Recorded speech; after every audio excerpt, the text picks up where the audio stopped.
كذلك الجاهل اللي ما يعرف، الجاهل الذي لا يعلم ذلك. أنا مرة ركبت مع رجل في خارج هذه البلاد، سائق تاكسي في إحدى الدول العربية، فلما ركبت معه كان مشغل أغنية بلهجة بلده، إما مثلا باللهجة المصرية أو اللهجة السورية أو الأردنية أو كذا، قل ما شئت، أهم شيء لهجة بلده. فلما ركبت معه السلام عليكم، وعليكم السلام، كيف الحال، والله بخير، ومشغل الأغاني، فقلت له جزاك الله خير لعلك أطفي الأغنية، فطفاها وطلع شريط وحط محمد عبده. يظنني ما أبغى أسمع أغانيهم، أبغى أسمع أغاني خليجية، فقلت له طفه.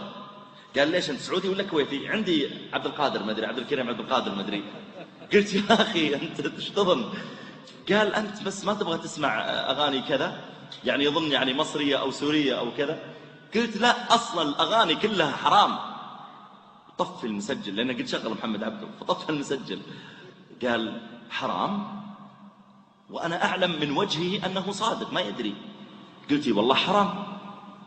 هالكلام قبل يوم جماعة يمكن 10 سنوات 12 سنة. قال إيه والله. قلت إيه نعم حرام. قال أقسم بالله أني أول مرة أدري أن الأغاني حرام. ليش يا أخي حرام؟ أنا أعرف الخمر حرام، الزنا حرام، لكن أغاني حتى حرام؟ ما يدري، جاهل.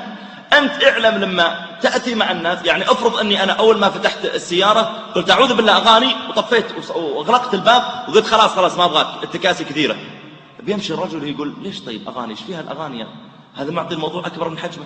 طيب يعني ما عجبته الأغنية؟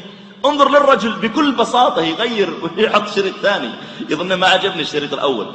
فكذلك يا جماعة فيما يتعلق بالإنكار على الناس، اعلم أن الناس فيهم ناس جهلة، ما يدري مسكين، لا يعلم أن هذا الشيء حرام.